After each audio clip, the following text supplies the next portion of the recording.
สวัสดีครับผมรณกรนะครับวันนี้ผมจะมาแนะนำวิธีการใช้ WebEx Meetings ซึ่งเป็นแอปพลิเคชันที่คณะนิสิตศาสตร์เลือกใช้ในการจัดการเรียนการสอนออนไลน์ในช่วงเวลาที่เราเจอกับโควิด -19 และ PM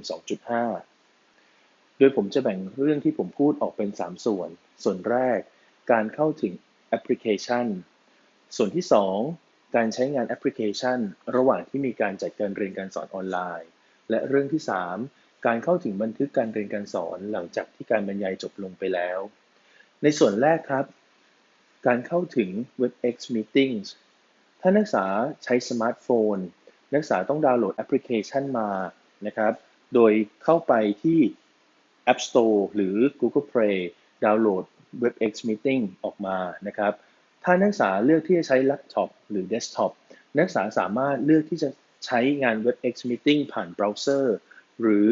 เลือกที่จะดาวน์โหลดแอปพลิเคชันเก็บไว้ในเครื่องก็ได้เหมือนกันนะครับที่เป็นคอมพิวเตอร์แล็ปท็อปหรือเดสก์ท็อปนะครับสำหรับผมเลือกที่จะใช้สมาร์ทโฟนนะครับเพราะว่าสามารถใช้ได้ในทุกที่นะครับผมก็เข้าไปที่ App Store ครับแล้วก็พิมพ์ WebEx Meetings นะครับหน้าตาก็จะเป็นแบบนี้นะครับนักศึกษาก็กดดาวน์โหลดลงมาเลยครับพอดาวน์โหลดแล้วนะครับแอปพลิเคชันก็จะมาที่มือถือเรานะครับลองเข้าไปดูครับหน้าแรกก็จะมี Join Meeting กับ Sign In นักศึกษาไม่ต้องทำอะไรเลยนะครับนี่คือข้อดีของ WebEx Meeting นักศึกษาเพียงแต่ดาวน์โหลดเก็บมาในเครื่องไม่ต้อง Sign In ไม่ต้องใส่ Password ใดๆทั้งสิ้นนะครับ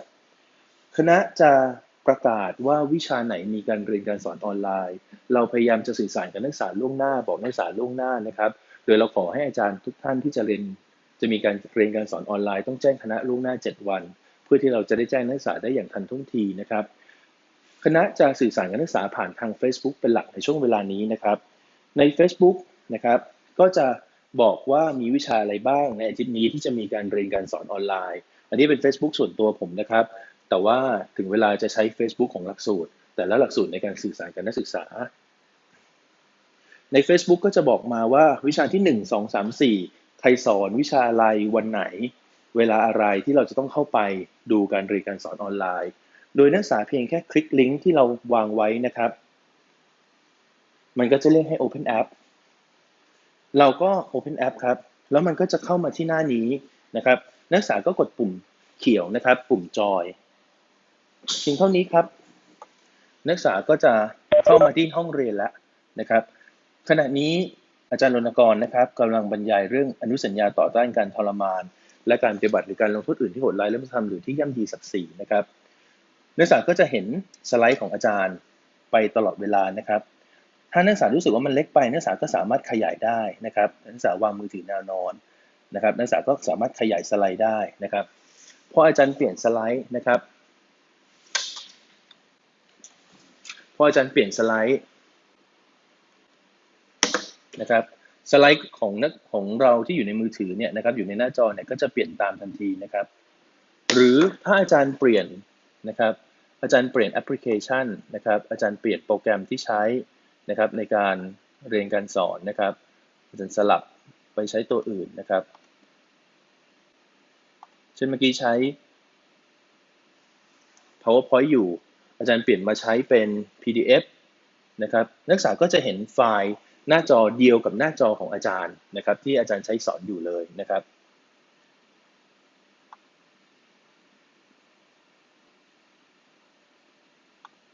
โอเค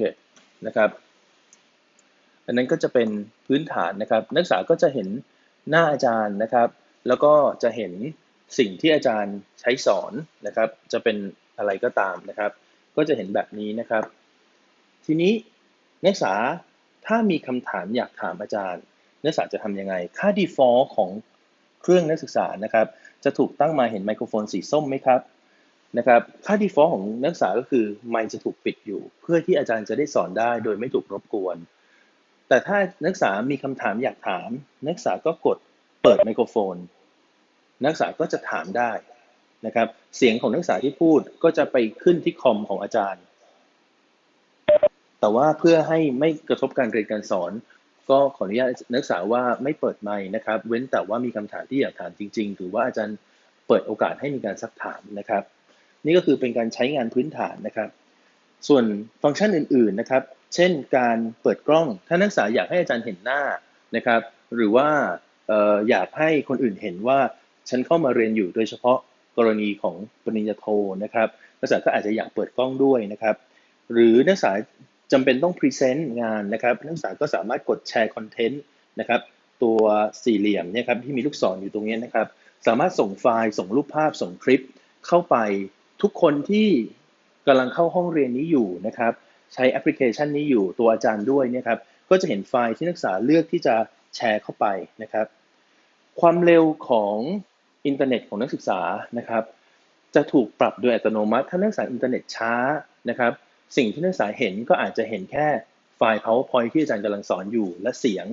นะครับอาจจะไม่เห็นหน้าอาจารย์มันจะปรับให้อัตโนมัตินะครับไม่ต้องกังวลเรื่องความเร็วอินเทอร์เน็ตนะครับถ้าความเร็วสูงใช้ Wi-Fi นะครับมันก็จะเห็นทั้งหมดเลยรวมทั้งหน้าอาจารย์ด้วยนะครับในกรณีที่อาจารย์เปิดกล้องนะครับ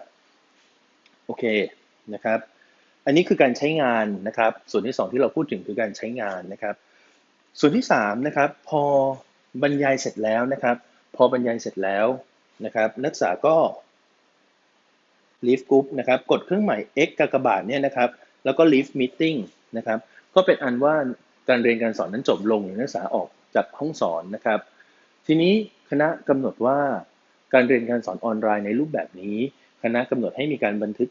การเรียนการสอนไว้อย่างน้อย7วันนะครับส่วนหนึ่งก็คงเพื่อให้นักศึกษาได้มีโอกาสทบทวนแต่ส่วนหนึ่งซึ่งเป็นสาระสำคัญจริงๆก็คือว่าเรากังวลว่านักศึกษาบางคนอาจจะไม่พร้อมทางอุปกรณ์หรือไม่พร้อมทางอินเทอร์เน็ตในขณะที่มีการบรรยายนะครับก็จะได้มีโอกาสเข้ามาดูย้อนหลังได้นะครับเราก็จะเก็บไว้อย่างน้อย7วันแต่หลังจาก7วันก็อาจจะมีการลบลิงก์นะครับเพราะว่าที่เก็บหรือความจุเนี่ยก็จะมีอยู่อย่างจำกัดนะครับอันนั้นก็เป็นพื้นฐานการใช้นะครับใน3ส่วนนะครับทั้งการเข้าใช้นะครับการใช้งานแล้วก็การเข้าถึงบันทึกนะครับผมก็คิดว่าประมาณนี้นะครับที่เกี่ยวกับการเรียนการสอนนะครับแอปพลิเคชันนี้ฟรีดาวน์โหลดได้เลยนะครับผมแนะนำว่านักศึกษาที่ฟังคลิปนี้อยู่นะครับดาวน์โหลดเก็บไว้ในเครื่องเลยนะครับก็จะ